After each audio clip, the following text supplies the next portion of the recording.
¿Por qué comiendo? Esa identidad se declara que la sobre.com.mx. Aprovecha pantalla Samsung a 11.997 pesos y una lámpara de sonido de regalo. Es parte de mi vida. L'Oreal desinfecta y te ayuda a eliminar el coronavirus. Tú haces el resto evitando tocarte ojos, nariz. Desinfecta y protege a tu familia con Cloralex. Televisa. Acompañamos a los lectores y los invitamos a descargar 5 costo las ediciones digitales de este mes desde el sitio web de su título favorito. Entra a editorialtelevisa.com.mx. Además, disfruta de todos los contenidos digitales. Comenta y comparte. Yo emprendí por independencia y libertad de innovación. Compartimos tu visión y disfrutar el mundo. ¿Sí me escuchan, chicos? ¿Tienes una idea que pueda ayudar a alguien? Anímate a hacer tus iniciativas. Regístrate en posible.org. Sí te escucho. ¿Me escuchas a mí? Un programa apoyado Sí. por Fundación. Creo que hay una tele, ¿no? Que está Ajá, encendida. es que alguien está con un estéreo, una tele, pero solamente les iba a preguntar si quieren que esperemos un ratito más a ver si se unen más o empezamos ahorita. Luego bájale a la tele. Fanny, ya apaga tu tele.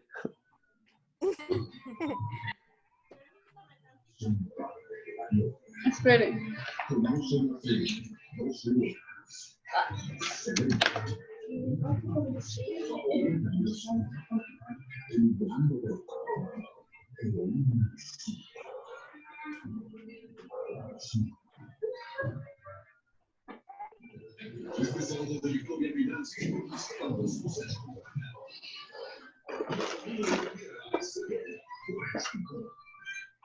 Sensaciones de invitados incómodos.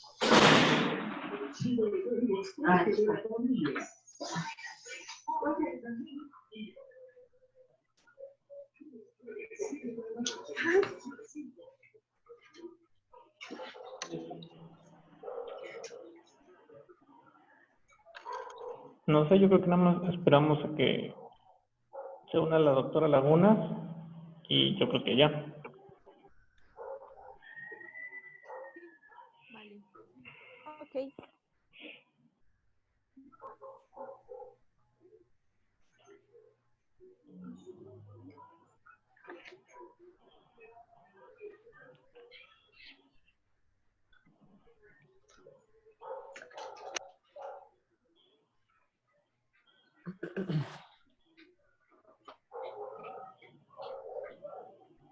Ya no entendí.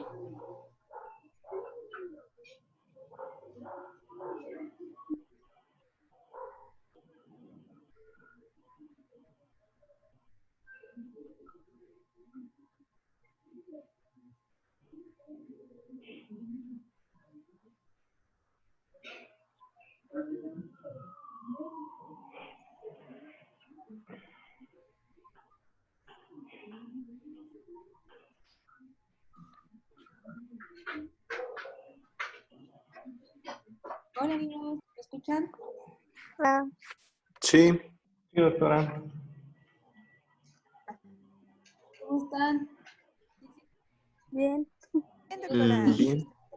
Oye, no los puedo ver, pónganse con video, solo veo a Fer. Pero aquí estamos. Ay, ¿nos quiere ver? Hola. Hola, Leslie. Hola. Moto G. Hola. Ay, así es inteligente poner una foto. Amel, ese creo que está. ¿Sí eres tú, Sí, Dani? aquí estoy yo. Sí, doctora, soy yo. Soy yo. Ya te reconocí.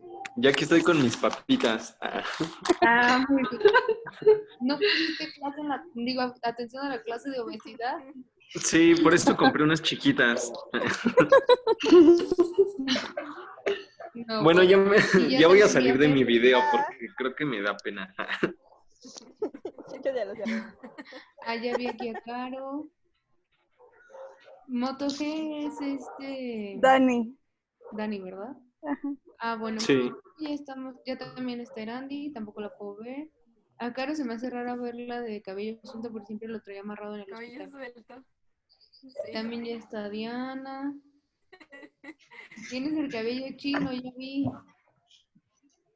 Sí. Bueno, creo que ya hay varios. ¿Tú cómo estás, Fer? Ahora sí que como me diga usted, doctora. Pues si quieres, ya está más de la mitad. ¿Te parece? Sí. ¿Están listos, niños? Sí. Sí. Doctora. ¿Sí hicieron su tarea de BC hemorrágico? Sí. Sí. Sí. Ah, entonces ya tienen alguna idea, entonces va a ser más fácil todo. Pues si quieres empezamos, Fer. Ok.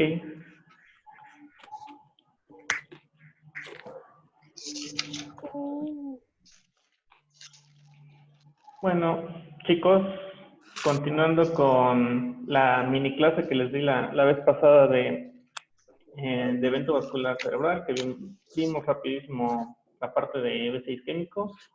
Ahora vamos a continuar con la parte de EBC hemorrágico. Como definición, bueno, pues es una patología de la vasculatura cerebral que se va a caracterizar por la presencia de sangre en el espacio subaracnoideo, en el caso de las hemorragias subaracnoideas, o dentro del parénquima cerebral, cuando solamente es hemorragia de tipo intracerebral o intraparenquimatoso. En general, pues también va a cursar con datos de focalización, al igual que el EBC isquémico. Bueno, es importante porque ustedes se dieron cuenta en las 3 semanas que estuvieron en los servicios, o el mes completo que estuvieron, que sí tenemos bastantes pacientes que llegan con este tipo de enfermedades y que es importante reconocerlas y tratarlas desde el inicio. Dentro de su epidemiología de forma general, ya lo había mencionado en la clase de EBC isquémico, representan la tercera causa de mortalidad acumulada en México, de acuerdo a la guía de práctica clínica, y en las guías internacionales también lo reconocen como la tercera causa de mortalidad, por detrás de las patologías de tipo cardiovascular y de todos los tipos de cánceres acumulados. Y también le indican que son la primera causa de discapacidad adquirida en los adultos. El apartado que vamos a ver ahora. El EBC hemorrágico representa del 10 al 15% de los casos totales de EBC. Afortunadamente son la menor cantidad, porque una diferencia que tienen con los EBC isquémicos es que tienen una alta mortalidad. La literatura lo reporta que es aproximadamente más del 30%, porque no hay una estadística precisa de acuerdo a cada país de la mortalidad, pero de forma general lo reportan que es alrededor del 30%. Por fortuna, pues no son en gran cantidad comparado con los EBC isquémicos. Sí, de hecho ese porcentaje apréndanselo, el de 10 a 15%, porque a veces se los preguntan. Les preguntan mucho, en este tema vienen muchos porcentajes, así, ¿qué porcentaje es EBC hemorrágico del total, ¿no? De toda la enfermedad vascular cerebral. También muchos les preguntan de ese porcentaje, ¿qué porcentaje es hemorragia subaracnoidea y qué porcentaje es intraparenquimatosa? Que yo creo que lo vamos a ver más después, ¿no? Sí. Esos porcentajes váyanles tomando atención porque en el nacional y en muchos exámenes en el profesional les encantan preguntar porcentajes específicamente en este tema. Ok, ¿hasta aquí tiene alguien alguna duda? No. No, gracias. No, ninguna. No. Ok, entonces seguimos. Bueno, de forma general se van a clasificar en intraparenquimatosos cuando la hemorragia se localiza dentro del parénquima cerebral, ya sea sustancia gris o sustancia blanca, y en subaracnoidea cuando la hemorragia se localiza en el espacio subaracnoideo. Esta es una tablita que les puse desde la vez anterior y abarca el EBC isquémico, el EBC hemorrágico. Aquí lo variaron un poco de 84 a 16%, 85 a 15%, no es tanta diferencia. De eso, alrededor de las 2/3 partes van a representar hemorragia intracerebral y la principal causa va a ser de origen hipertensivo. Y la tercera parte restante va a ser de tipo subaracnoideo y la principal causa de la hemorragia subaracnoidea va a ser la a consecuencia de rupturas aneurismáticas, que es Y lo que me contaba, doctor. tengo una pregunta para los chicos. ¿Dónde entraría, por ejemplo, los hematomas subdurales o los hematomas epidurales? ¿Esos qué son? Pero es cierto que hablar de ellos, ¿no? Los van a ver en urgencias. ¿Esos qué son? No sé qué Pues no son intraparenquimatosos. serían. Entran como parte de la enfermedad vascular cerebral. ¿Los ven ahí en algún lugar? No. No. Entonces, ¿qué son? Pues son, no sé. Entonces, son hemorragias intracraneanas, porque así las clasifican o así se llaman, hemorragias intracraneanas, porque están dentro del cráneo, pero no son parte de la enfermedad vascular cerebral. En la enfermedad vascular cerebral solo entran todos estos que les acaba de decir Fer y que están en el cuadrito, y ahí ponen otras como otras causas raras, pero específicamente esos y que la mayor parte de las veces son traumáticos, de hecho por eso los van a ver en urgencias como trauma, como parte de traumatismo craneoencefálico, sí son hemorragias, pero no se confundan, no es un EBC hemorrágico, son hemorragias traumáticas y es otro boleto, otro tema, otra ventanilla, ¿no? Para que no se confundan, por eso aquí no está, ¿de acuerdo? Sí. Continúa, Fer. Ahora, los principales factores de riesgo para desarrollar un evento vascular de tipo hemorrágico van a ser la edad. Son típicos que se presenten después de la literatura menciona, después de los 55 años, y al igual que el EBC isquémico, cada 10 años aumenta el porcentaje de incidencia. El sexo va a depender del tipo, porque vamos a ver que, por ejemplo, en el de tipo subaracnoideo, a consecuencia de aneurismas, es más común en mujeres, pero en las de tipo intraparenquimatoso, por consecuencia de descontrol hipertensivo, van a ser más comunes en hombres. Entonces, es un factor de riesgo a tener en cuenta dependiendo del contexto en el que, o el tipo de enfermedad en el que estemos viendo el paciente. La genética también va a ser importante, empezando desde los antecedentes heredofamiliares. ¿Por qué? Porque lo vamos a ver más adelante en las hemorragias subaracnoideas de tipo aneurismático. En estas, algo frecuente que se encuentra en los pacientes es que tienen antecedentes familiares de pacientes que desarrollaron aneurismas o sangrados subaracnoideos. Pacientes con síndrome de Marfan, enfermedad de Ehlers-Danlos, también son más propensos a tener aneurismas y a desarrollar, obviamente, hemorragias subaracnoideas. Y de eso sí es general, el tabaquismo, el alcoholismo y la hipertensión van a predisponer al paciente a desarrollar cualquiera de los tipos ya mencionados, pero especialmente la hipertensión se va a enfocar más a la intraparenquimatosa y el tabaquismo y el alcoholismo a las rupturas aneurismáticas.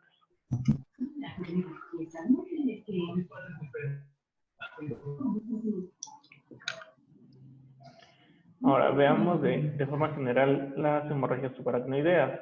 Pues bueno, ya les comenté, esa va a ser la presencia de sangre en el espacio subaracnoideo. Ya hizo el apartado de la doctora, diferenciándolo de las de origen traumático, que son nada más hemorragias intracraneales y no tienen que ver con la patología vascular cerebral. Van a ser originadas por aneurismas en la mayoría de los casos. Aproximadamente son el 70-80% de las hemorragias subaracnoideas. Aproximadamente un 10 a 20% van a ser las malformaciones arteriovenosas, y de ahí las causas raras, que la más común de las causas raras serían las vasculitis de arterias grandes, como las que igual mencioné en el EBC isquémico, como la arteritis de la arteria temporal. Fuera de eso, lo más común que vamos a encontrar van a ser por ruptura aneurismática. El cuadro clínico de forma general, los pacientes se van a presentar con una cefalea intensa, la mayoría lo refiere que es la peor cefalea que ha tenido en su vida. Van a acompañarse de náuseas, vómito, que generalmente van asociadas con el aumento de la presión intracraneal, alteración del estado de conciencia en mayor o menor medida de acuerdo a la intensidad del sangrado y al tipo de hemorragia que se esté viendo, sea subaracnoidea o intraparenquimatosa. La focalización va a depender también de la localización de la hemorragia, del grado de la hemorragia y de su extensión. En muchas ocasiones se requiere alta sospecha clínica para diagnosticar una hemorragia intracraneal porque muchas veces nada más se presentan con cefalea y a veces todo lo demás no está presente. Y el no diagnosticarlo, pues obviamente conlleva que el paciente se complique. Por eso se requiere alta sospecha clínica y realizar un buen interrogatorio. ¿Por qué? Porque en el apartado de cefalea es frecuente que los pacientes refieran que han estado con cefalea constante en los últimos días, las últimas semanas. Le llaman en la literatura una cefalea centinela, que son episodios de cefalea de moderado a intenso que pueden anunciar la presencia de un aneurisma que está a punto de romperse o que ha presentado una ruptura pequeña que por el momento no causó el cuadro clínico completo.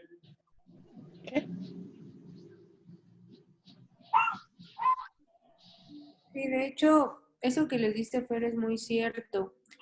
Ojo que en el isquémico no está la cefalea dentro de los síntomas que puede dar un isquémico. Generalmente en el isquémico, como ya les había comentado Fer en la otra clase, pueden tener el deterioro neurológico agudo, empiezan con la focalización o lo que sea, depende de la región de donde fue el EBC, pero la cefalea es muy característica de los hemorrágicos y prácticamente nunca va a estar en un isquémico. Entonces, con fines de examen, si les ponen en un paciente un deterioro neurológico agudo y tuvo cefalea, piensen que es hemorrágico. No va con un isquémico. Y con los pacientes es un poco más complicado porque a veces el paciente llega inconsciente y ya no sabe si le dolió o no le dolió, ¿no? Pero si les ponen que tuvo cefalea, piensen que es hemorrágico y no isquémico. Así es.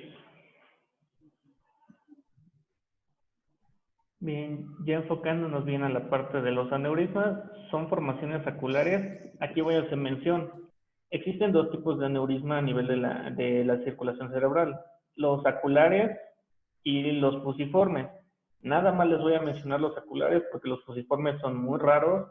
Se presentan nada más en pacientes con un importante grado de aterosclerosis y difícilmente van a causar un cuadro de ruptura neurismática como este caso. Por lo general, incluso los fusiformes tienden a causar más eventos isquémicos que hemorrágicos, porque por lo general no se rompen y solamente causan trombosis y embolismo. Entonces, bueno, los aneurismas van a ser formaciones saculares, nada más formadas por la capa íntima y la capa adventicia, no tienen capa muscular y eso es lo que los hace propensos a romperse. Se van a originar principalmente en el área de bifurcación de la circulación cerebral, más específicamente en el área del polígono de Willis. La literatura menciona que los aneurismas se encuentran desde la edad joven, sin embargo su ruptura se va a aumentar con la edad porque con la edad aumenta la degeneración de estas dos capas y hace más delgada la capa del aneurisma y lo hace más propenso a romperse. ¿Por qué lo han encontrado en pacientes jóvenes? Bueno, han hecho autopsias y han encontrado que ya desde paciente joven se pueden encontrar los aneurismas, pero sin riesgo de ruptura. El paciente murió por cualquier otra causa. Y esto es lo que les comentaba. Se van a formar generalmente en las áreas de bifurcación de los troncos arteriales principales y van a ser donde van a originar las hemorragias. Va a ser difícil que se encuentre un aneurisma ya en arterias terminales, entonces por eso es que la mayoría lo engloba dentro del polígono de Willis. Sus factores de riesgo, pues ya les comenté, a mayor edad va a haber mayor riesgo de ruptura. Lo menciona la literatura, que a partir de los 25 años, de los 55, perdón, es que se presenta este factor de riesgo. Va a ser un poco más común en las mujeres, menciona uno de los artículos que consulté, que es de alrededor de 1.2 a 1, la relación de mujer-hombre. Entonces, incluso lo pueden encontrar ustedes en los libros que es igual la relación, porque es muy poca la variación. La genética, pues ya les comenté en la introducción, es común encontrar que estos pacientes tienen familiares que tuvieron ruptura de aneurismas o los diagnosticaron post-mortem con aneurismas de la circulación cerebral. Se presentan en síndromes que presentan alteración de la colágena, como síndrome de Marfan, Ehlers-Danlos, y en pacientes con lupus también se puede presentar, aquí ya por ataque por patología autoinmune. El tabaquismo es uno de los factores no que predisponen al desarrollo, pero sí a la ruptura de los aneurismas, al igual que el alcoholismo intenso, y obviamente el uso de drogas simpático-miméticas, especialmente cocaína o éxtasis, ya que al aumentar la descarga adrenérgica, causan cierto aumento de la presión arterial que puede llevar a la ruptura de los aneurismas. Puedo comentar, ¿se acuerdan cuando vimos el tema de obesidad que comentamos que había algunos medicamentos para bajar de peso que eran como anfetaminas? ¿Se acuerdan? Sí. Pues así como también bien que dijimos que causaban arritmias y todo esto, pues también pueden hacer que se te rompa un aneurisma. Entonces que no hay que tomar cosas para bajar de peso. Ahora, bueno, el cuadro clínico, ya les mencioné de forma general, es la cefalea intensa. Este va a ser el que va a presentar la cefalea más intensa, más que el intraparenquimatoso. Ahorita les voy a mencionar por qué la diferencia. Se van a presentar con náuseas y vómito por aumento de la presión intracraneal. La alteración del estado de conciencia va a ir dependiendo del grado de hemorragia que presente el paciente y de la localización. Su focalización generalmente se va a desarrollar por consecuencia de la compresión que causa el hematoma sobre el tejido cerebral y no tanto por una falta de aporte sanguíneo. Estos pacientes generalmente posterior al evento hemorrágico cursan con hidrocefalia, generalmente más cuando hay que la hemorragia llega a los ventrículos laterales y puede causar obstrucción del drenaje del líquido cefalorraquídeo y esto ocasiona la hidrocefalia. También el aumento de la presión intracraneal puede llevar a la herniación del cerebelo y de las estructuras del tallo cerebral a través del agujero magno y pues con el desenlace fatal del paciente. Y uno de los datos importantes que van a tener los pacientes con hemorragia subaracnoidea va a ser indentación meningia, porque la sangre va a causar una meningitis química en estos pacientes. Y uno de los datos que más se van a encontrar, aparte de la cefalea, va a ser la rigidez nucal, y que son los que tienen que hacer sospechar de que el paciente puede presentar una hemorragia subaracnoidea. Y bueno, lo que les comenté, pues sí tiene que tener, cuando no se presenten todos estos datos, alta sospecha clínica para poder protocolizar adecuadamente al paciente.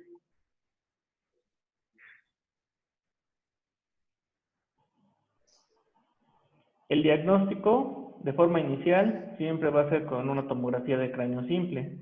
Tiene una sensibilidad del 90 al 97% y una especificidad del 94 al 100% para detectar las hemorragias subaracnoideas. Y la principal imagen que se va a encontrar es una imagen hiperdensa, que es sangre en el espacio subaracnoideo, y cuando llega a tener invasión a ventrículos, bueno, se va a encontrar también entre los ventrículos.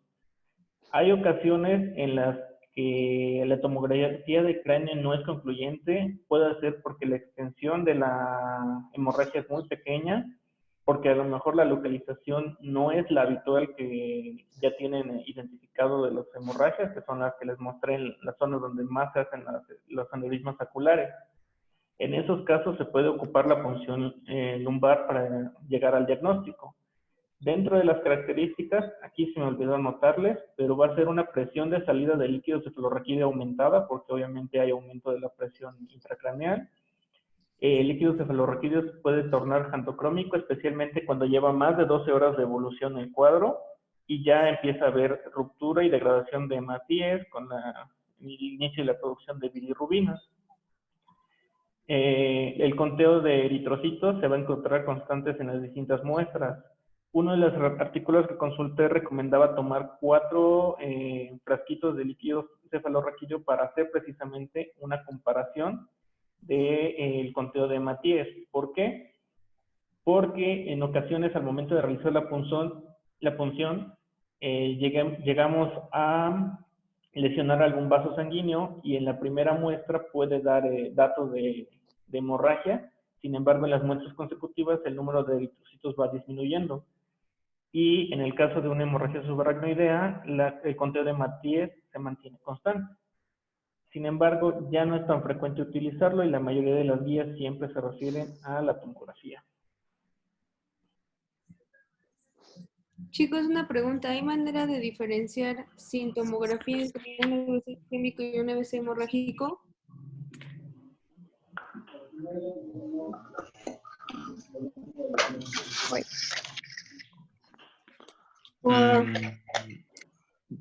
Podría ser, dependiendo el tiempo de evolución. Si nos dice que a lo largo de minutos el déficit neurológico es mucho, podría ser, y la cefalea, También podría puede ser hemorrágico. asociarse a que los hemorrágicos cuando son saculares, bueno, cuando son rupturas aneurismáticas, vienen después de un ejercicio fuerte. Ok, puede ser que sí, pero supongamos que no sabes lo que pasó. Puedes saber que uno u otro. Clínicamente podrían saberlo. Con la pura clínica.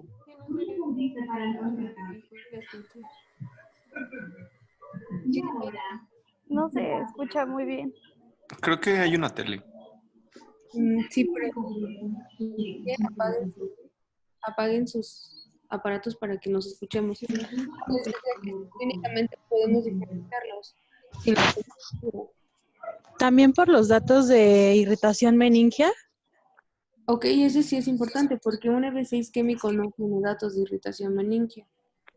Pero o sea, ¿estarían 100% seguros que es isquémico o hemorrágico? No se puede, ¿no? 100% no. 100% no. Entonces, eso es muy importante que lo sepan, porque en los exámenes siempre les preguntan, ¿qué estudio le haría a este paciente? Un paciente con deterioro neurológico agudo y no saben bien qué le pasó, o aunque ustedes tengan mucha certeza de que tuvo dolor de cabeza y digan, hijo, le parece más hemorrágico, siempre necesitan una tomografía de cráneo. Entonces, en pregunta de examen, siempre tienen que contestar, ¿qué estudio le haría primero? TAC de cráneo simple, antes que cualquier cosa. Ojo, también hay muchas cosas que se llaman stroke mimics, o sea, cosas que como que simulan un stroke o un evento vascular cerebral. Un clásico ejemplo, que hay hasta memes de eso, es la hipoglucemia. Muchas veces los pacientes pueden tener un deterioro neurológico agudo por hipoglucemia, entonces nada más hay que verificar que la glucosa esté bien, ¿no? O sea, los signos vitales normales y ya te lo llevas a tomografía si la glucosa está normal. Hay por ahí memes del R1 entregándole al R4, ¿no? Y así de, llegó un deterioro neurológico agudo, ya tiene TAC, ya lo trombolizamos, ya no sé qué, y le dice el R4, ¿y cómo está la glucosa, no? Y el R1 se queda así, ¿no? Entonces, eso es frecuente. Entonces, primero ver la glucosa, si no tiene hipoglucemia, TAC de cráneo. Entonces, casi siempre les van a poner a un paciente, en los CVCs isquémicos casi siempre les van a poner gente grande y en los hemorrágicos de manera clásica les van a poner gente más joven, ¿no? Porque ya les dijo Fer que generalmente los isquémicos le dan a la gente un poco más grande porque ya son por cosas de la edad, hipertensos, etcétera. Y estos, como bien les dijo, desde muy chiquito tienes los aneurismas y viven contigo. Puede ser que te mueras y nunca se rompan o que si un día se rompan. Entonces, esto es más de gente joven, ¿de acuerdo? Sí. Entonces ya saben, primer estudio, TAC. Y ya miren, ella se las puso Fer. Bueno, aquí les puse una que está en fase para tejido cerebral y se puede ver claramente las imágenes hiperdensas que corresponden a la hemorragia. En este caso es una hemorragia difusa. De acuerdo a la clasificación, pues es una clasificación de Fisher 4 porque pues ya abarca todo el parénquima cerebral. Y esta es una más común como la que encontramos en el hospital allá en Troncoso, que de Claro. repente no se ve tan clarita en la cuestión del tejido cerebral, pero sí se identifica la zona de hemorragia, que igual es una hemorragia, digo, una imagen hiperdensa con respecto al parénquima cerebral. ¿De qué color se ve la sangre en la TAC? Blanca. Blanca, exacto. Entonces, todas esas zonas blanquitas que ven ahí que ya le señaló Fer, esas zonas blanquitas es la hemorragia. ¿Y cómo se vería un EBC isquémico? Hipodenso, ¿no? Ese ve hipodenso. ¿Y de qué color es la hipodenso en la TAC? Oscuro, Negro. es más. Como No, no gris. llega a negro. Exacto, Como oscuro. más gris, ¿no? Bueno. Ajá, se ve más oscurito, más negrito, más grisáceo, exacto. Entonces, ténganlo bien claro. A veces en el nacional, en vez de casos clínicos, les ponen las tomografías. Entonces, si ven una tomografía con esas imágenes blancas, pues ya saben que eso es sangre, ¿no? Si se ve más bien una imagen negrita o muy oscurita, pues eso más bien parece un isquémico o es un isquémico. ¿Va? Y bueno, aquí les puse así muy rápido la clasificación. Esta es la clásica clasificación de Fisher en 4 grados. En la grado 1 lo marca que no hay evidencia del sangrado. En la grado 2 es difuso, pero el sangrado es menor a 1 milímetro, es decir, lo vamos a encontrar en menos de 2 cortes comunes de una tomografía de cráneo. El grado 3 ya se puede presentar en más de 3 cortes consecutivos de una tomografía de cráneo. Y el grado 4, generalmente lo que hay es o es muy difuso en todo el tejido cerebral o ya incluso tiene irrupción a ventrículos. Y después de eso hubo una modificación, una escala modificada, que es la escala de Fisher modificada, que agregaron un grado 0 para quitar el grado 1, en donde menciona que no hay evidencia, en el grado 0 no hay evidencia de la hemorragia subaracnoidea. En el grado 1 va a corresponder al grado 2 de acá, que es muy fina y no tiene afección de los ventrículos generalmente. El grado 3 va a ser igual fina, pero sí puede tener afección de uno o de ambos ventrículos. El grado 3 va a corresponder con este grado 3, que es ya una hemorragia gruesa, pero sin irrupción a una ventrículo. Y el grado 4 puede ser una hemorragia gruesa o con afección a ambos ventrículos. Y esta le hicieron la modificación para poder correlacionarlo con el grado de isquemia cerebral tardía que va a presentar el paciente, que es una de las complicaciones que les voy a mencionar un poquito más adelante. Ok, cosas importantes de esta diapositiva. No es tan importante que se sepan como tal la escala. Bueno, Fer sí, porque eres residente, pero ustedes no. Me interesa más bien que sepan que Fisher es una escala de qué tipo. Clínica. Pues Pronóstico. Ok, El es pronóstico. Para clasificar por imagen. exacto. De hecho, es una escala tomográfica, ¿no? Entonces, ubiquen bien que Fisher solo es para hemorragia subaracnoidea, no es para intraparenquimatosa, no es para EBC isquémico, no es para otra cosa, solo para hemorragia subaracnoidea, ¿ok? No importa si es aneurismática o de qué tipo. Ya les dijo Fer que lo más común es que sea aneurisma, pero es para hemorragia subaracnoidea. 2. Ahí dice en la tablita que les puse Fer, ¿predicción de qué?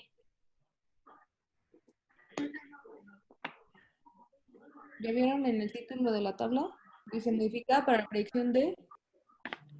De vasoespasmo. Exacto. Entonces, eso es otra cosa que tienen que saber muy bien.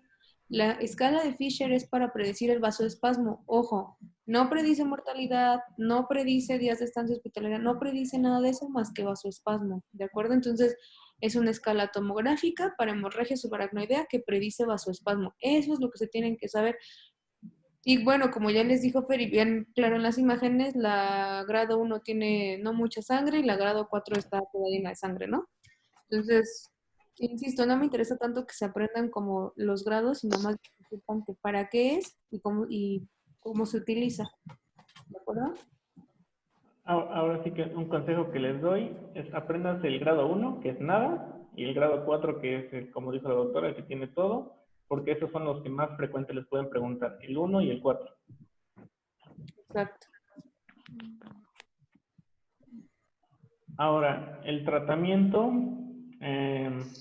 tal cual no tienen un tratamiento plenamente establecido, es decir, este medicamento es el que va a remitir al paciente. Lo abarca en las guías como cuidados del paciente neurocrítico y van a incluir un control de la presión arterial.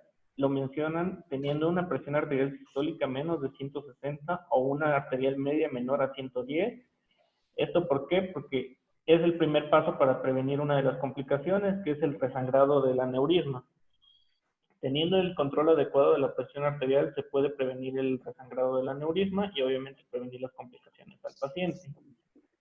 El segundo punto que manejan es el adecuado control glucémico. Dejan generalmente las guías un poco holgado el control glucémico, recomendando una glucemia de más de 80 y menos de 200. Sin embargo, como les mencioné en el de B6 isquémico, lo ideal es tener una euglicemia o una glicemia de 100 a 120, ya que se asocia a un mejor pronóstico para el final del paciente de la hospitalización. Eso también es importante. ¿Por qué? Porque ya les dijo la doctora, una de las causas que se confunden con los déficits neurológicos es una hipoglucemia. Si tenemos el paciente en hipoglucemia, no vamos a saber si se está agravando por el padecimiento de base o por la hipoglucemia. Y bueno, cualquier patología que tiene estado de hiperglucemia tiene mal pronóstico a largo plazo. ¿Y qué pasa si a alguno de estos pacientes le bajara mucho la glucosa? Se nos pasa la insulina. ¿Me pregunta a mí o a ellos? A ellos. Pues aumenta el deterioro neurológico y puede llegar hasta un estado de coma hipoglucémico. Sí, pero acuérdense que esta es una patología donde la enfermedad está en el cerebro, ¿no?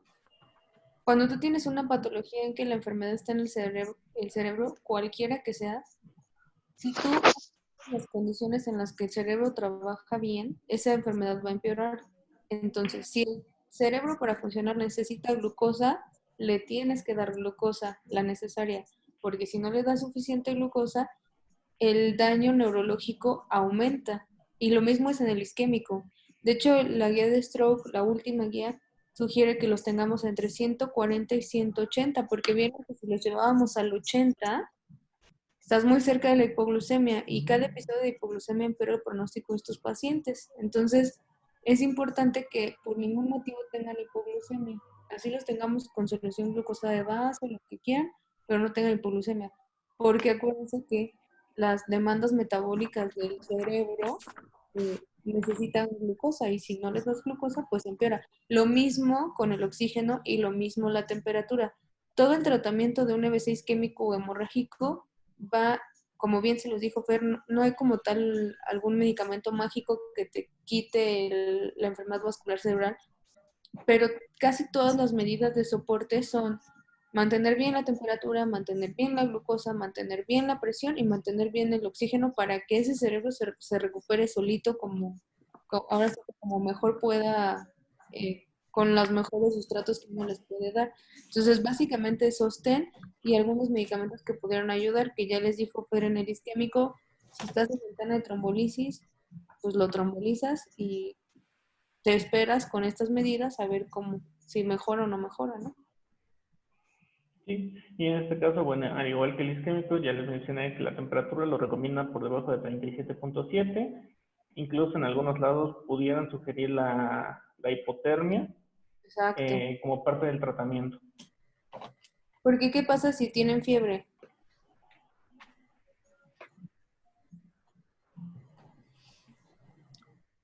Pues aumenta el metabolismo, ¿no? De todo. Exactamente, aumentan las demandas metabólicas cerebrales y entonces en un cerebro que está isquémico o en el EBC isquémico o en este caso que también están aumentadas las demandas metabólicas, pues no te conviene para nada tener fiebre y por eso las medidas de neuroprotección, la hipotermia, como bien les dice Fer. En el siguiente punto va el control de las convulsiones. Aquí voy a mencionarles, puede ser que en el Cecil o el Harrison, que son quizás los dos libros más consultados para principios de medicina interna, mencionen que se tenga que dar infusión de fenitoína. Sin embargo, las guías más actuales recomiendan que no se den a menos que presencie un episodio convulsivo.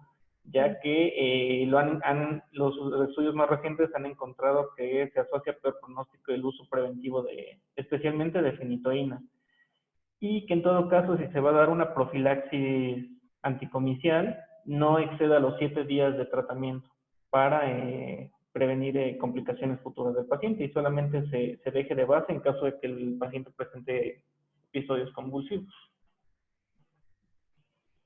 El punto quizás más importante de esta diapositiva es la prevención del vasoespasmo cerebral. El vasoespasmo cerebral es la complicación después del resangrado, la más grave que puede presentar un paciente con hemorragia por subaracnoidea por ruptura aneurismática, y aquí les voy a mencionar eso.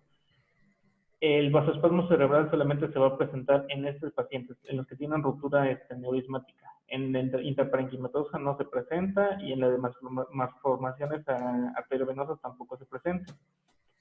El tratamiento es a través de nimodipino vía oral. Sin embargo, aquí en México no lo hay, entonces pues nada más se los menciono porque lo deben saber y porque se los pueden preguntar, pero va a ser difícil que se encuentre aquí en México para dar tratamiento al paciente. Sí había, de hecho hasta enero más o menos había, pero tienes razón, se agotó. Prácticamente el nimodipino no sirve para otra cosa, para lo único que se utiliza es para hemorragia subaracnoidea. ¿Cuál es el mecanismo de acción del nimodipino para los MIPS? ¿A qué le suena?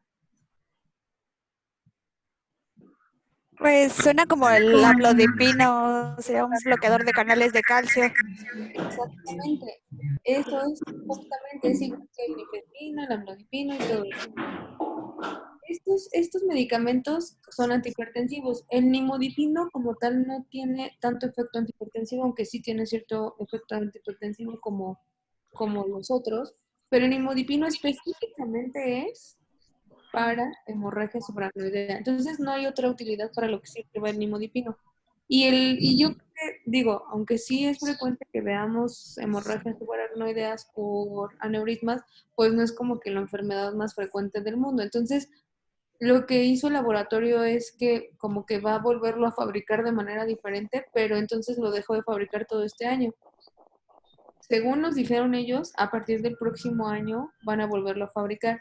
No hay otro medicamento para vasoespasmo cerebral, no hay otro. Entonces, si ahorita nos llega una, como hay desabasto no solo en México, sino en todo el mundo, porque no lo están fabricando, pues no les vamos a poder dar nimodipino. Y pues eso sí es un problema, porque pues ningún otro laboratorio lo fabrica, y pues de modo, pero ojalá el próximo año sí haya, porque pues sí es un poco frustrante que te llegue un caso y que no le puedas dar el medicamento porque no hay, ¿no? El IMSS no tiene oral, solo tiene IV. El IV sí hay en México y hay en casi todos los hospitales, pero se los puso ahí bien vía oral. La guía especifica que se dé vía oral para evitar episodios de hipotensión, porque la hipotensión pues pudiera darle al traste también a la perfusión cerebral, ¿no? Entonces, ellos se lo sugieren vía oral, y si el paciente está intubado y no tiene vía oral, que se lo pase escuchando unas horas. ¿Y se podría dar otro medicamento? No, no existe ningún otro medicamento. De hecho, hace como 2 meses yo tuve un caso y su familiar y yo anduvimos buscando el nimodipino por todos lados, y dijeron el fabricante, solo las farmacias que hayan, o sea, que les haya como quedado o sobrado es donde van a encontrar, pero ya ninguna tenía. Entonces, no lo puedo tomar. Pero no hay otro yo busqué y no hay ningún otro medicamento que sea para prevenir el vasoespasmo.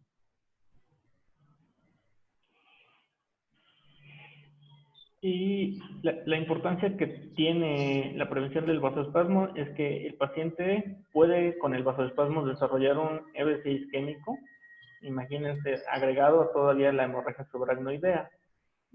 Las guías lo recomiendan que sea por 3 semanas el tratamiento, porque el vasoespasmo cerebral no se presenta inmediato al episodio hemorrágico. Generalmente se presenta del 3 a 14 días posterior al evento, y cuando podríamos pensar que a lo mejor el paciente está recuperando ya del episodio hemorrágico, puede desarrollar un evento isquémico a consecuencia de esto. Es por eso que lo recomienda así las guías. Y bueno, dentro de los últimos pasos del tratamiento, después de la identificación y el manejo inicial del paciente, las guías recomiendan trasladarlo a un centro especializado para el tratamiento de este tipo de pacientes, que en nuestro caso sería el traslado a tercer nivel, en donde haya tratamiento de neurocirugía para la reparación del aneurisma, que lo más recomendado es el clipaje, aunque ya pueden hacer también terapia endovascular para prevenir el sangrado y el resangrado. Y posterior a todo esto, si el paciente aún permanece con vida, la prevención secundaria que abarca eliminar los factores de riesgos modificables, que serían adecuado control hipertensivo, suspensión del tabaquismo, del alcoholismo, etcétera.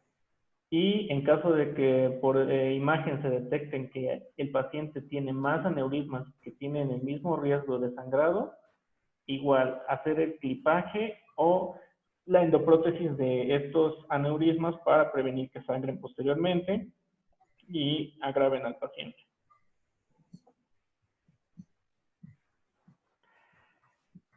Me faltó ponerles, creo que la diapositiva de las complicaciones, pero bueno, se las menciono aquí.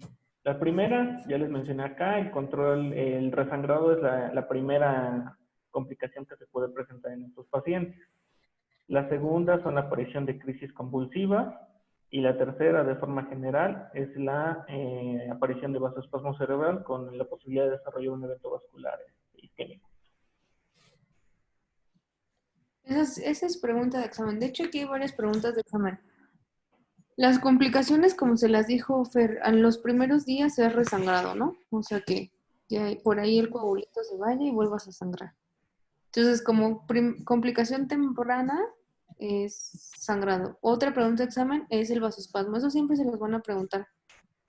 Y la dosis de nimodipino también se las preguntan. ¿Y por cuántos días? Entonces eso, ojo, porque el nimodipino viene de 30 miligramos. He visto que son los que más ven este tipo de casos porque ellos lo superan, que las dejan nimodipino cada 8 horas, ¿no? Y eso está medio complicado porque el nimodipino 30 miligramos cada 8 horas no sirve de nada. La dosis de nimodipino para prevenir el vasoespasmo es 60 miligramos cada 4 horas. Entonces, ¿cuántas tabletitas al día tomaría ese paciente? 2. Serían 2 cada 4, ¿no? ¿Y cuántos tomará al día?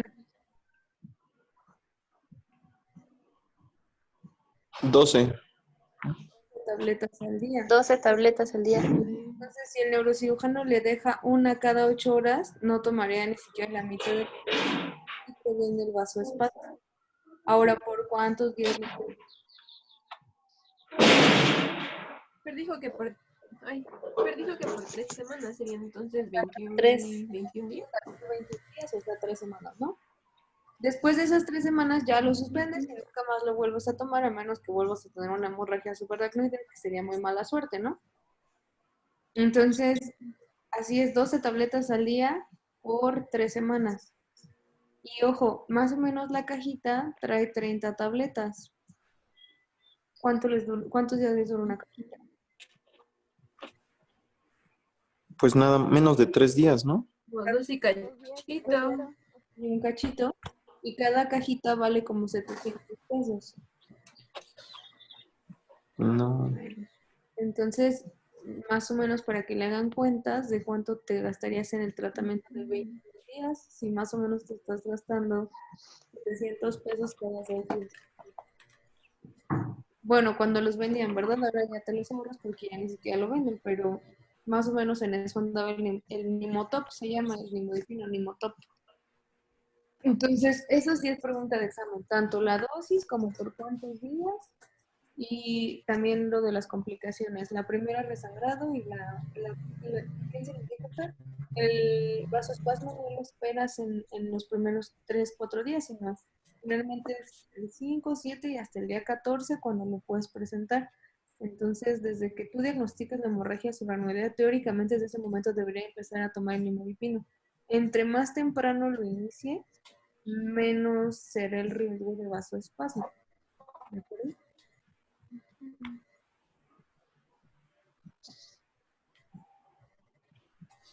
¿Hasta aquí alguien tiene alguna duda? No, ninguno.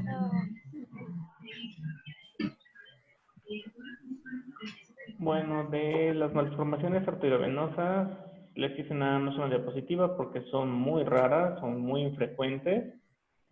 Se forman por una transición arteria-vena sin capilares. ¿Esto qué tiene de importante? Que los capilares, aparte de ser los vasos que nutren al tejido, tienen la capacidad de disminuir la presión arterial para que se adapte a la presión venosa y no haya una disminución abrupta de la presión que pueda dañar las paredes de los vasos venosos.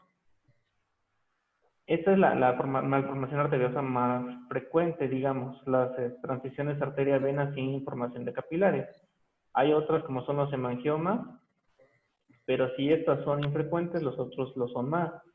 De esto lo importante es que el sangrado se presenta generalmente en pacientes de entre 20 y 40 años.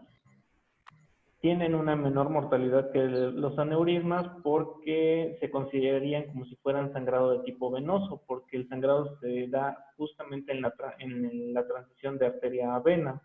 Entonces, el sangrado por lo general tiende a ser menos intenso. Otro punto importante es que pueden causar tanto hemorragia subaracnoidea como intraparenquimatosa, dependiendo de la localización de la malformación. El diagnóstico generalmente es por tomografía y el tratamiento es quirúrgico. Se necesita remover toda la malformación para prevenir un resangrado y retirar el coágulo donde se haya formado. De estas incluso no viene mucha información en los libros por esa situación, porque no son muy frecuentes. Les mencioné que las de ruptura de aneurismas eran alrededor del 80%. Estos vienen siendo el 5 a 10% de todas las hemorragias subaracnoideas. Y el resto son las otras causas más extrañas. La hemorragia intraparenquimatosa, bueno, ya les mencioné al inicio, es la hemorragia directa sobre el parénquima cerebral. Tanto las guías como los libros marcan que representan del 70 al 80% de todos los CVC hemorrágicos, y se los mostré en la tablita que les puse al inicio. Y estos son los que de los CVC hemorrágicos son los que tienen la mortalidad más alta, pudiendo llegar hasta el 60% o más, de acuerdo al tiempo que se tarda en atender al paciente e identificar la hemorragia. Aquí, bueno, es una imagen del Cecil donde está un espécimen anatomopatológico con el hematoma acá, y esta es igual una imagen del Cecil donde se ven las zonas más frecuentes de hemorragias intraparenquimatosas. Los factores de riesgo: la edad es más frecuente en pacientes adultos mayores, generalmente después de los 65, 70 años. Les mencioné también que era más común en hombres. Igual se asocia a tabaquismo intenso y alcoholismo, pero el principal factor de riesgo es la hipertensión arterial mal controlada. ¿Por qué? Porque la fisiopatología de la hemorragia intraparenquimatosa es la ruptura de los vasos penetrantes. De hecho, se ve aquí en la imagen. Todos los vasitos penetrantes que llegan a la sustancia blanca son los que se rompen, generalmente causados por estados hipertensivos, y son los que van a provocar la hemorragia y posteriormente el coágulo.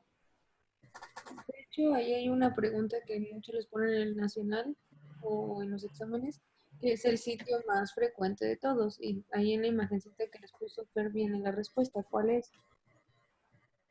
Le dice A, inciso A. Ganglios basales. Ganglios basales. Entonces, generalmente... Sí, ganglios. ¿Perdón? Efectivamente, ganglios basales. Entonces, casi siempre les preguntan o les ponen un caso de hipertensión descontrolada y les preguntan ¿cuál es el sitio más frecuente de sangrado? Entonces ustedes saben que es ganglios basales. O les ponen la imagen de la hemorragia intraparenquimatosa, que ya les dijo Fer, lo más frecuente es que sea por hipertensión descontrolada, y entonces la respuesta correcta es ganglios basales. Hay otros lugares, ahí está el tálamo, la protuberancia, otros lugares, pero lo más frecuente es ganglios basales. O a veces les ponen el nombre, ¿no? Putamen o el nombre de los ganglios basales. Entonces, para que ubiquen que esa es la respuesta correcta.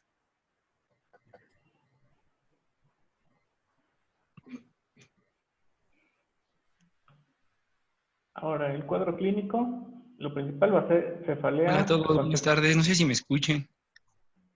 Sí, sí te escucho. Sí, Esdras. Lo que pasa es que me bota la página. Tal vez checa tu conexión de internet.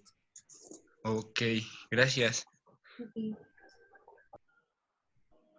Lo principal va a ser cefalea. Convulsiones, se puede presentar vómitos si la hemorragia es muy extensa como consecuencia del aumento de la presión intracraneal. Mencionan que se pueden presentar datos de irritación meningia, pero son mucho menos frecuentes que lo que se presenta en hemorragia subaracnoidea.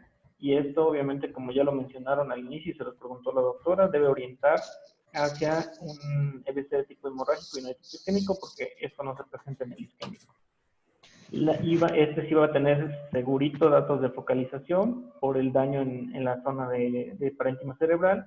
Y aquí es un punto importante, la focalización va a ser indistinguible de la que causa un EBC isquémico. O sea, si lo queremos diferenciar de un EBC isquémico por los datos de focalización, pues no es posible. Y aquí está lo que les comentaba la doctora. Estos son los 4 sitios más frecuentes. El más frecuente es el de los ganglios basales, o que lo marcan los libros como hemorragia putaminal. Vamos a encontrar al paciente letárgico, va a tener hemiparesia y disestesias contralaterales, puede tener hemianopsia igual contralateral por afección de los tractos ópticos, y la desviación de la mirada va a ser ipsilateral porque aquí puede haber compresión ya de los pares craneales que controlan la cuestión de la mirada conjugada y todos esos detalles, el 3, 4 y 6. La segunda en frecuencia es la hemorragia talámica. Aquí el paciente ya puede presentar una importante alteración del estado de conciencia y, al igual que el anterior, va a tener hemiparesia y disestesias contralaterales. La diferencia con este es que aquí la hemianopsia va a ser ipsilateral al sitio de la lesión. Quizás de la que se encuentra en menor frecuencia, pero que presenta mayor gravedad, es la puntina. Aquí el paciente, la mayoría de las ocasiones, si no es que en todas las ocasiones, se va a encontrar inconsciente porque la afección pues daña o tiene afección directa sobre el tronco cerebral. El paciente aquí va a tener cuadriparesia y también la alteración completa de la sensibilidad distal por compresión. Va a haber alteración completa de los pares craneales, igual por compresión. Claro, va a depender del grado de hemorragia que presente el paciente. Si es una hemorragia leve, puede que los síntomas no estén tan marcados, pero si es severa, incluso el paciente lo podemos encontrar que muera en poco tiempo a consecuencia de fallo respiratorio. Exacto. Y Realmente está en el centro de la respiración. Una hemorragia continua casi es igual a muerte. Y la última que menciona la literatura es la de cerebelosa. Y generalmente pues, se va a presentar con alteraciones cerebelosas, ataques, disdiadococinesias, alteración de la marcha, puede presentarse con vértigo o mareo, y de acuerdo a la zona del cerebelo que se vea afectada, puede presentar grado de herniación, y puede ser una herniación supratentorial cuando la hemorragia es más en zona inferior, o una hemorragia por el agujero magno cuando la hemorragia es de tipo superior y que desplaza a cerebelo.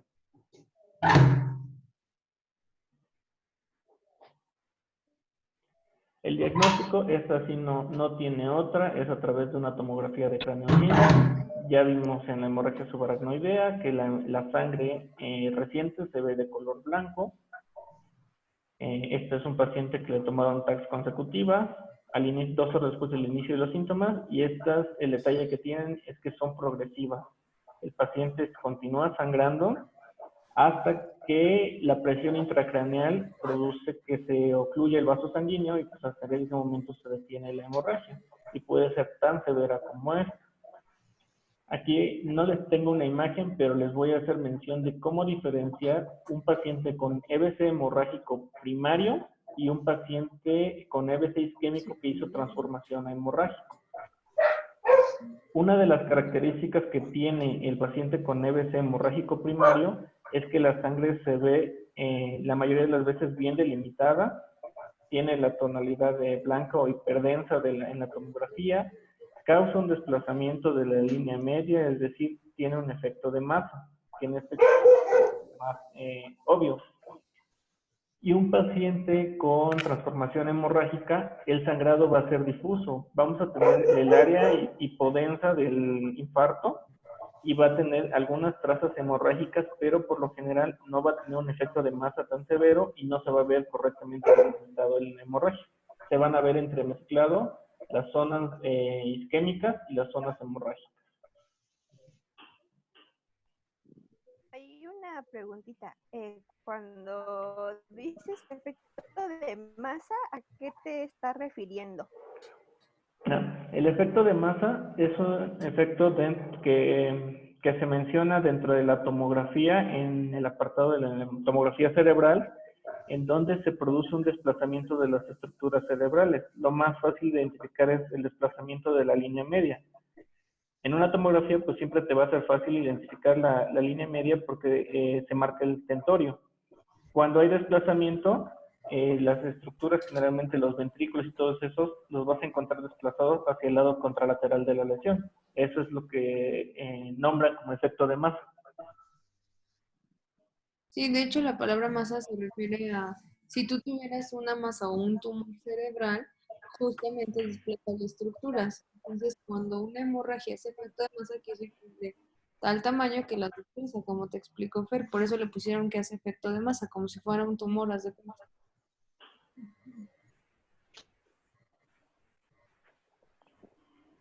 ¿Alguna otra duda? No. El tratamiento, al igual que en los otros, va a ser el control de la TA. Aquí sí tiene que ser un control más estricto porque generalmente es el origen de la patología, siempre y cuando tampoco causemos una hipotensión, porque como la presión intracraneal está aumentada, si somos muy estrictos en el control de la presión arterial, es decir, queremos llevar al paciente a 120-80, muy seguramente vamos a causar isquemia cerebral porque la presión arterial, la presión intracraneal va a estar aumentada. E incluso en estos pacientes el aumento de la presión arterial es como respuesta justamente al aumento de la presión intracraneal y lo hace como una compensación para asegurar la perfusión cerebral adecuada. Entonces, como generalmente son pacientes con hipertensión crónica, lo que recomiendan las guías es investigar en ellos cuáles son sus presiones arteriales habituales y tratar de llevarlos a esa presión habitual que es para ellos. Obviamente, sin sobrepasar las que ya les mencioné en el apartado anterior y en el isquémico, de una TA media de 110 o una sistólica de 160. El control glucémico, al igual como ya lo mencionó la doctora, no debe de ser mayor a 180 la glucemia y tratar de que no baje de 140 o 120 para no exponer al paciente a una hipoglucemia. El control de la presión intracraneal va a depender de qué grado de hipertensión tengamos, si es muy severo el paciente con la cefalea, el vómito, e incluso la exploración oftalmológica, si ya tenemos edema de papilas, si tenemos hemorragia retiniana o vítrea, que son datos ya de una presión intracraneal muy elevada. En este caso, al paciente se le tiene que administrar soluciones hipertónicas, ya sea manitol o solución salina hipertónica, para tratar de disminuir un poco el edema cerebral que tenga. Y la otra opción que se tiene es a través de neurocirugía con el retiro del coágulo para tratar de limitar un poco el daño. Es importante mencionarles que cualquiera de estas intervenciones no mejora el pronóstico ni el curso de la enfermedad, solamente son medidas para prevenir la mortalidad del paciente.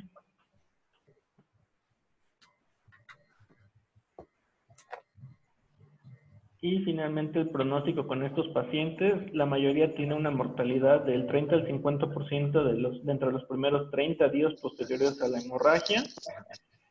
En los próximos 2 a 3 años tienen un riesgo de un nuevo evento de hemorragia de hasta un 25% y las secuelas quedan con la misma proporción que en el EBC isquémico. Generalmente son pacientes que ya no se recuperan y que el tratamiento, como les mencioné, realmente es solamente para prevenir la mortalidad en ellos y no tanto para prevenir las secuelas, dado que la hemorragia intraparenquimatosa sí causa severos daños en el parenquima cerebral y por consiguiente el paciente tiene un mal pronóstico funcional.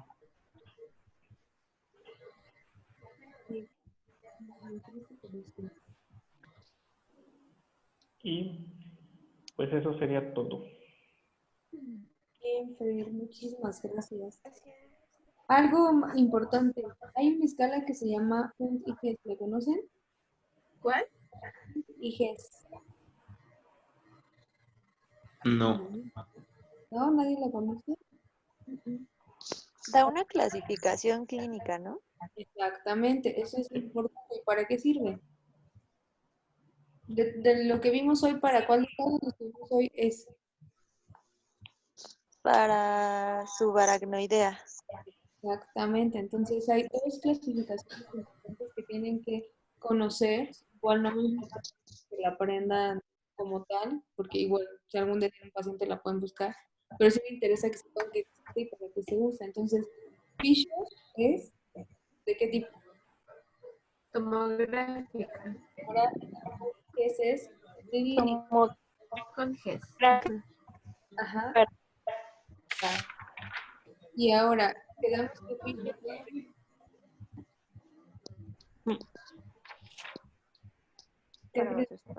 Predice vasoespasmo sintomático. exactamente, predice vasoespasmo. ¿Y qué predice Hunt-IGES? Es sobre la clínica, cefalea brusca, intensa, rigidez, vómitos, etcétera. Exacto, pero ¿qué predice? Es una escala clínica que predice Mortalidad. exactamente. Eso es importante, antes de examen, ¿eh? Entonces, tomografía, Hunt-IGES, clínica y predice mortalidad. Las dos son para hemorragia subaracnoidea. Si se fijaron en una cosa, pues la específica que se utiliza, ahí lo que tienen que saber es cuál es el que más frecuente, que cuál es. Los ganglios basales. Exactamente, o el bloque trigeminal, como se les dijo. ¿Qué otra cosa importante de este tema? El primer estudio que le tienen que hacer a estos pacientes para ver qué diablos sangró o si es isquémico. Un ataque. TAC simple de cráneo. Simple, porque si le ponen contraste, entonces el contraste se ve del color de la sangre. Entonces, aunque los radiólogos no les guste que tienen que hacer la TAC, digo, yo creo que ustedes se dieron cuenta que tenemos que hacer TAC, ¿no? Pero ni modo, la que no hay manera en que podamos asegurar si es isquémico, hemorrágico o si es subaracnoidea o intraparenquimatosa. Y sí es importante, porque por ejemplo, si tiene una intraparenquimatosa, ¿le darían imodipino? No. No. Esas no hacen vasoespasmo, ¿cierto? Sí. Entonces, son cositas así medio detallitos, pero los tienen que saber porque si no los exámenes se confunden. Entonces, algún examen que está en el algo que no se muerde su partido, esa no es la opción correcta, solo el distractor, ¿no? Porque ellos lo utilizan para distraerlos. Como ustedes saben que solo se les da la hemorragia subaracnoidea, no hay otra cosa. Y algo importante, un EBC se puede convertir en hemorrágico y un hemorrágico y isquémico. ¿Cómo puede pasar eso?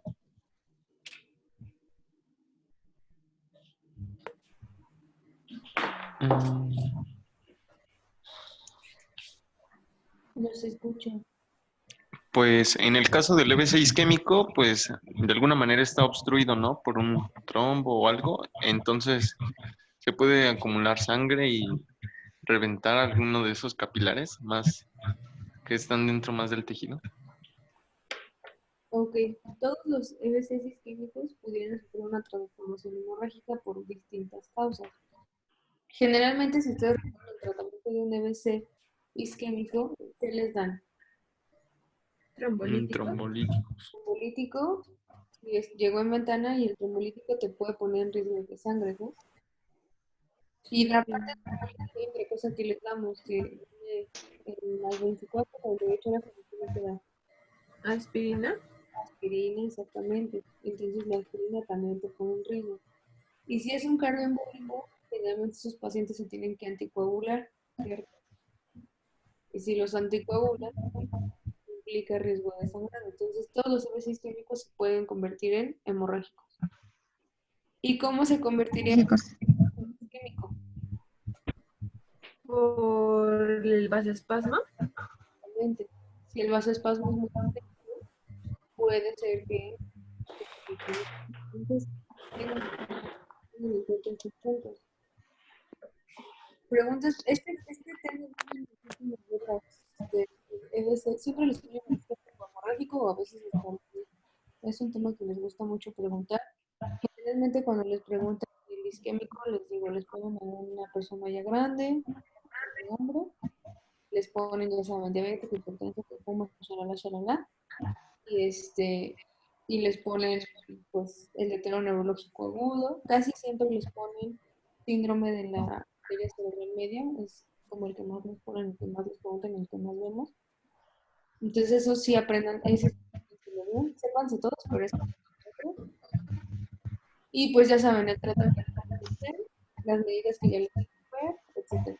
Y de estos hemorrágicos, si les ponen una intraparenquimal, va a ser por descontrol de la presión.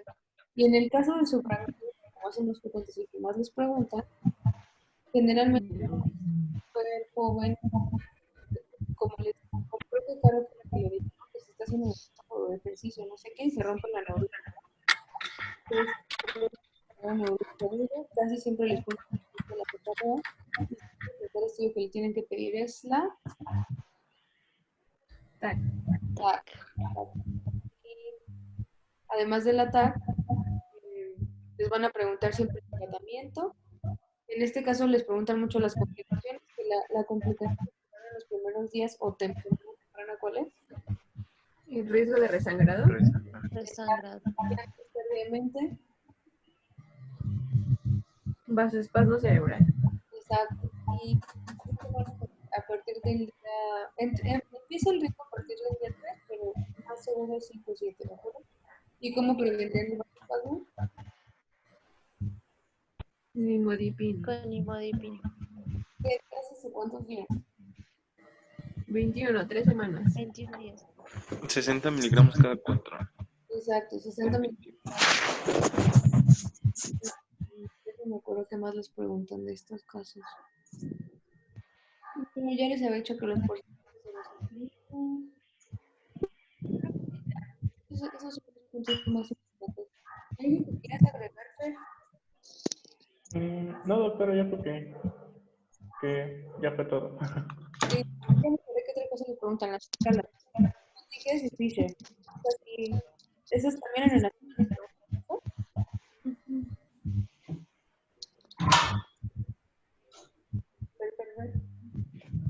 ¿Vale? que también estas escalas Fisher y Hunter se las preguntan mucho en el nacional, ¿no? Sobre todo Fisher. Porque como es más difundida y es por tomografía, es la que más les preguntan. Claro. Pues muy bien, pues muchas gracias, Fer. Yo de verdad que te agradezco el esfuerzo, el que hayas preparado tu clase. Yo creo que la hiciste bastante bien, te preparaste bien. Igual a ti también te sirve de repaso. Pero pues espero que les haya quedado un poco más claro. No sé si tengan alguna cuestión. No, ninguna. ¿No? No, la verdad quedó bastante claro. También como la retroalimentación que usted dio, reforzando como los puntos más importantes. Y la verdad, muchísimas gracias, Fer, por el tiempo y la dedicación que le implicaste a todo esto. Muchas gracias. De nada. Denle un aplauso a Fer, aunque sea de... Sí.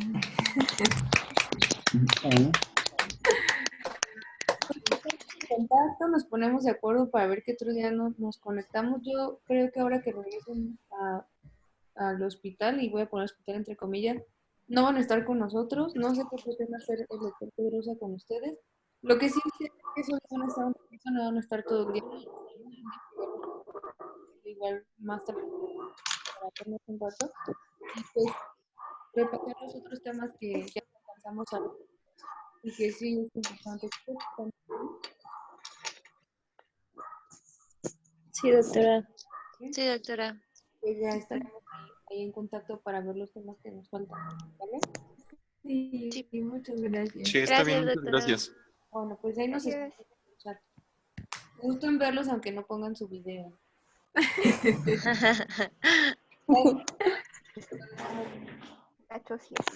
Que no les den Dios, doctora. Hasta luego. Hasta Nos vemos, luego. chicos. Bye, doctora. Gracias, Bye. Fer. Bye.